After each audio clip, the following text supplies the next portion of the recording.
Docteur Magnier, bonjour. Je vous ai fait venir sur notre plateau pour vous poser quelques questions sur un sujet sur lequel vous êtes intervenu et pour lequel je crois que vous avez de bonnes raisons d'être intervenu. Est-ce que vous pourriez vous présenter, me dire ce que vous faites, votre spécialisation et éventuellement pourquoi vous avez cette légitimité?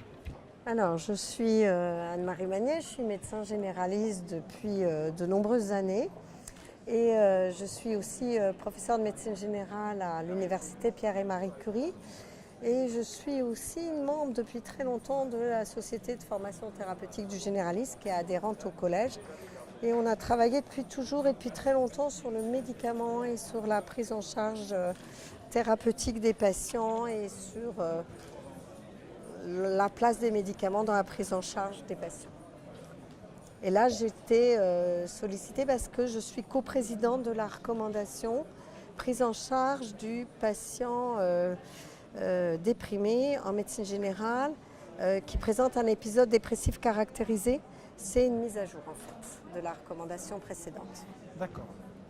Je crois que vous représentez une partie de la profession et finalement on peut se dire par rapport à tous les spécialistes, les autres spécialistes, est-ce que le médecin généraliste est bien armé pour prendre en charge la dépression? Alors bien armé, oui, les médecins généralistes, il y a une enquête de l'adresse assez récente qui montre que les médecins généralistes pensent qu'ils prennent bien en charge la dépression et qu'ils se sentent assez bien armés. C'est un peu en contradiction avec certaines enquêtes. Ceci dit, je pense qu'on ne parle pas toujours de la même chose. C'est-à-dire que dans les enquêtes, on ne parle pas de la dépression et en tout cas, on ne fait pas le diagnostic de dépression de la même manière que le médecin généraliste le fait. Et en tout cas, ce qui est sûr, et là c'est un point commun, c'est que les médecins généralistes ont, et on en est tous à peu près persuadés, un rôle important au stade précoce des maladies, c'est-à-dire au moment où la dépression n'est peut-être pas complètement organisée en maladie, sur les moments où les patients sont en danger. Et si on a le temps et si on prend un peu de temps pour les écouter, pour les aider, je crois qu'on a un rôle extrêmement important et je crois que les médecins généralistes sont tous d'accord pour identifier leur place importante à ce moment-là. Je reviens un tout petit peu sur le début de notre conversation parce que vous avez parlé dans le titre de cette recommandation de la dépression caractérisée. Est-ce à dire qu'il y a des dépressions qui ne sont pas caractérisées? Est-ce que ce n'est pas ce type de dépression justement qui pose problème aux généralistes parce qu'elle ne rentre pas dans les critères, dans les bornes de référence? Alors je crois que l'épisode dépressif, celui dont je parlais, que peut-être en langage courant on appelle un coup de déprime et qui n'est peut-être pas, et qui n'est pas une maladie, je crois que les médecins généralistes savent bien s'en débrouiller. Après, quand on parle de l'épisode dépressif caractérisé, bien sûr, on va parler en diagnostic différentiel de tout le reste, c'est-à-dire la dépression réactionnelle, qui est quand même le lot des consultations de médecine générale. On va parler des événements de deuil et des pertes. On va parler de souffrance au travail. Et effectivement, dans la recommandation, on va parler de l'épisode dépressif caractérisé dont sont exclus tous ces domaines-là. Mais en fait, on en parle quand même. C'est facile de les exclure ou Dans la pratique du médecin généraliste, on ne l'exclut pas vraiment. On va l'exclure un peu sur... Ça va être différent en termes de prise en charge.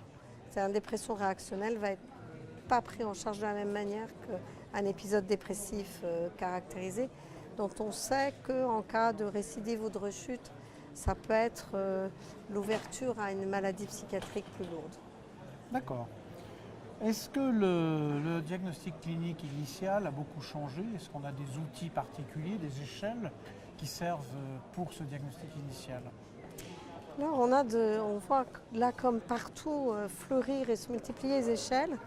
Et c'est vrai que quand on regarde les études, quand on essaie les études de thérapeutique et qui comparent les prises en charge et les traitements, on s'aperçoit que ce ne sont pas toujours les mêmes échelles qui sont prises en compte. Quand on regarde de près les échelles, on s'aperçoit que certaines sont validées pour le diagnostic, d'autres pour le suivi, et que tout ça est allègrement mélangé, que c'est difficile de s'y retrouver, qu'il y a beaucoup d'échelles utilisées en France qui finalement ne sont pas du tout validées sur le plan international, alors qu'on peut se demander s'il n'y a pas quand même des caractéristiques culturelles à la dépression. Donc on imagine bien qu'une échelle ne peut pas s'appliquer indifféremment à toutes les populations.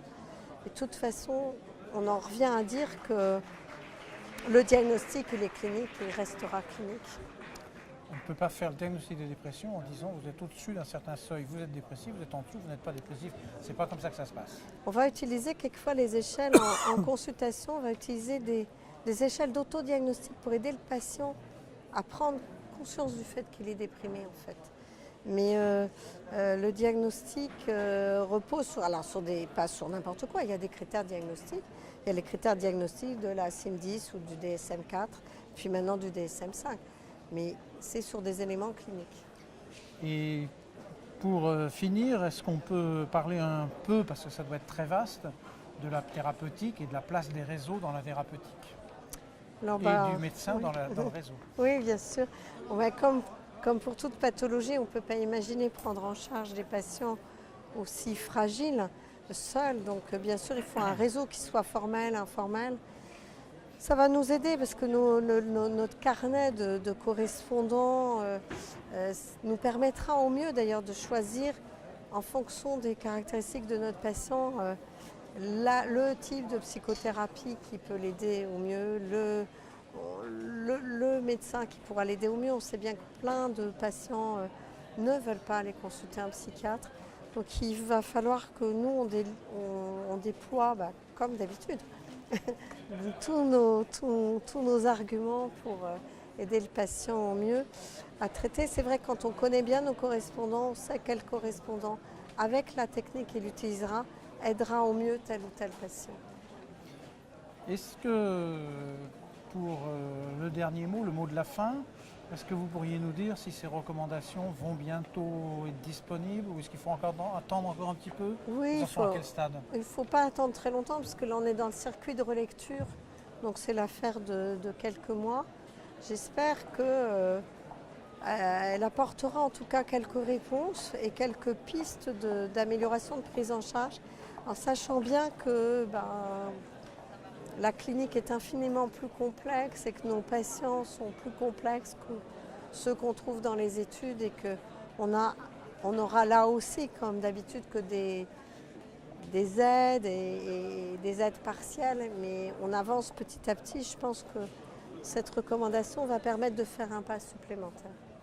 Il ne nous reste qu'à vous remercier d'avoir accepté de lâcher ces quelques mots devant nous. C'est Oui. encore un petit peu confidentiel tout ça. C'est un peu confidentiel, mais pas pour très Dans les longtemps grandes lignes, encore. on a déjà bien avancé. Voilà, merci beaucoup. beaucoup. Merci.